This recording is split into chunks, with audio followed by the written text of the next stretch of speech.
Estás escuchando el podcast de la Fundación Goya en Aragón. Episodio 3. La construcción de un mito. Goya, con Pepe Cerdá. Bienvenida, bienvenido al podcast oficial de la Fundación Goya en Aragón. Un podcast que nace para acercarte la obra y figura de Francisco de Goya desde nuevos puntos de vista.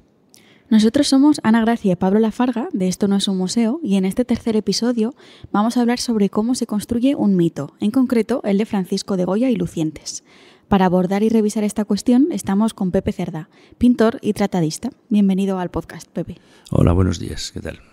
La primera pregunta que te vamos a hacer, como estamos haciendo a todos los invitados, es ¿cuál es tu primer recuerdo de Francisco de Goya?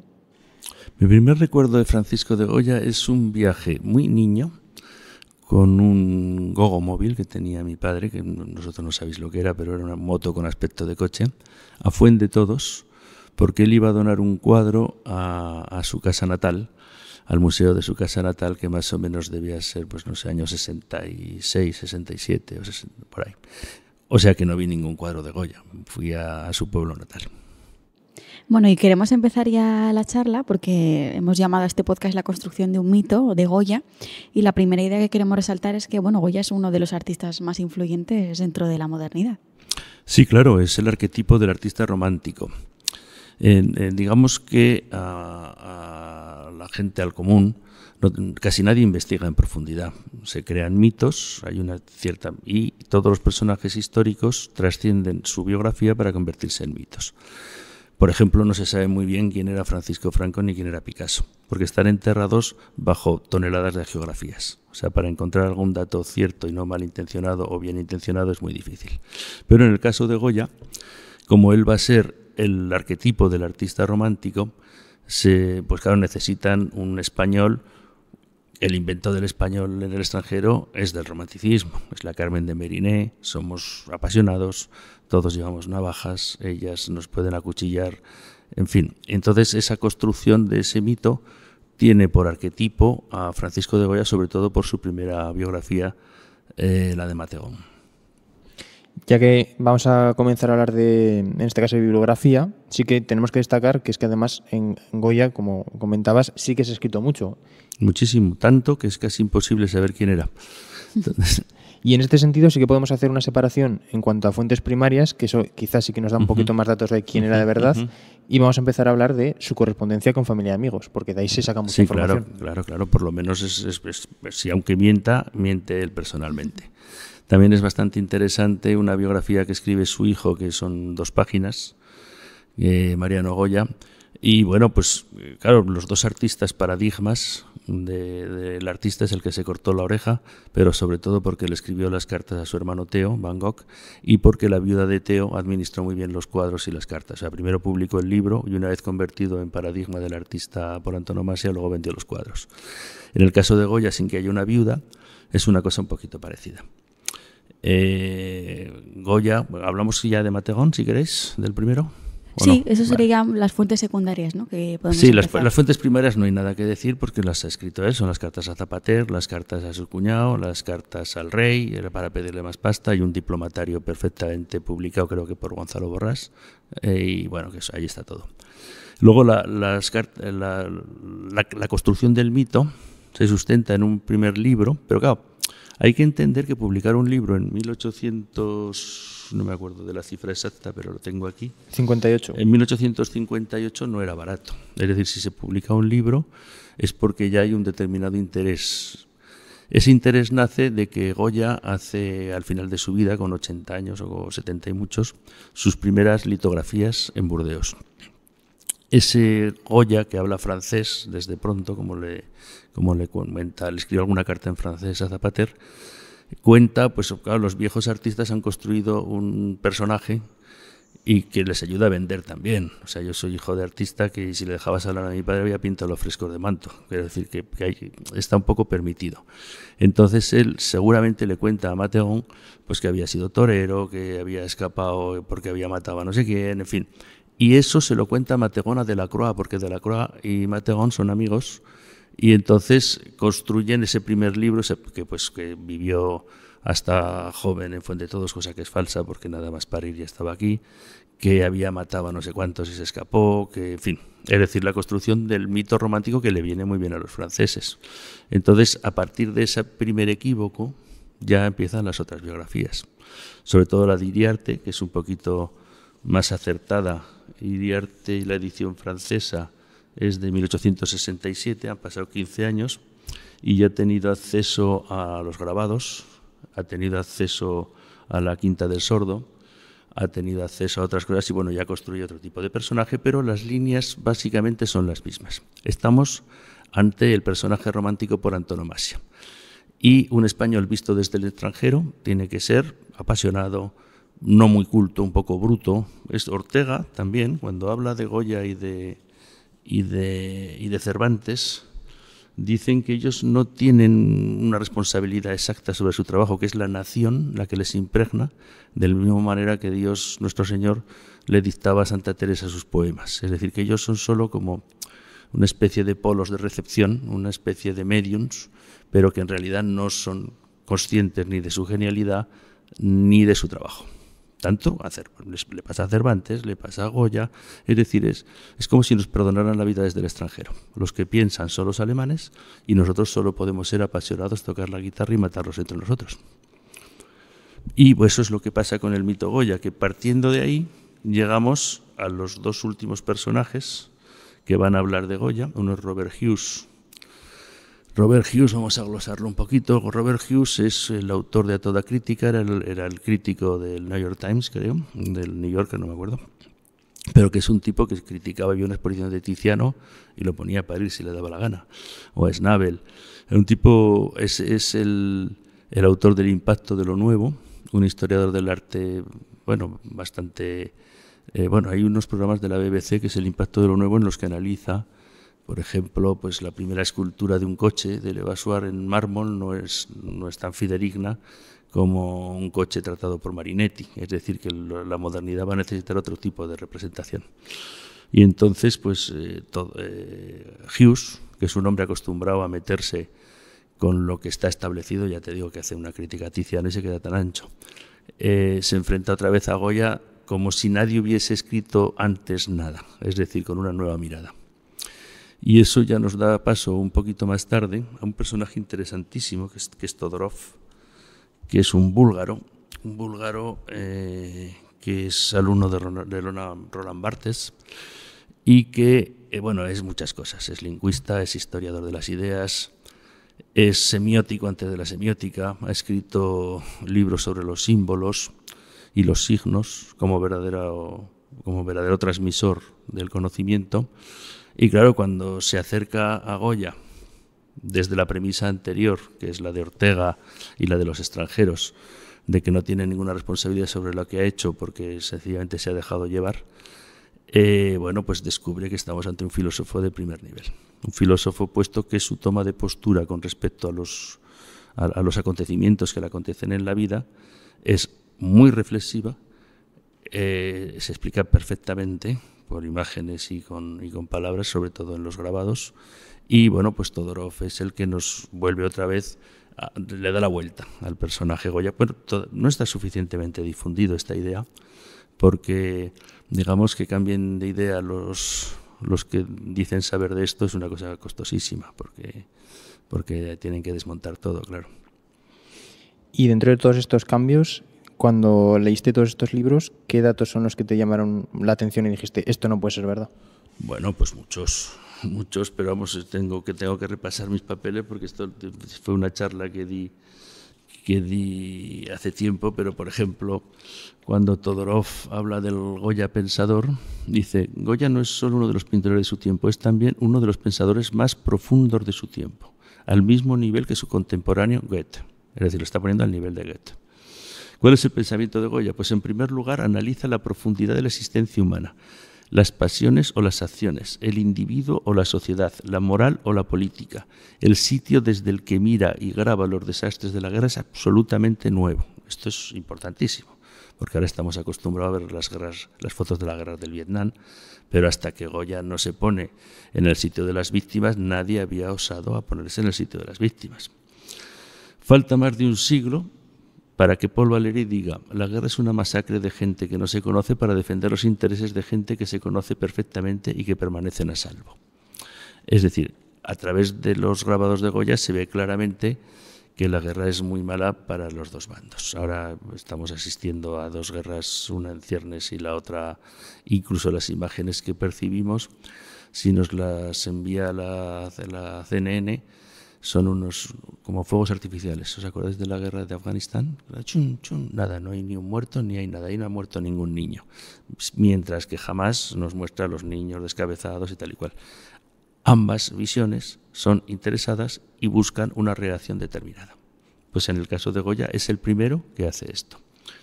Y bueno, pues vamos a ver, hay muchísimos libros, sobre todo Susan Sontag, que se ha acercado sobre la fotografía y el terror de los demás, que son, pero claro, Susan Sontag murió hace 10 años, es decir, que es una persona que está haciendo esto 200 años más atrás. Y en segundo lugar nos encontramos con la imagen misma, la que nos cuenta que no puede traducirse. O sea, es decir, la traducción es una reinterpretación.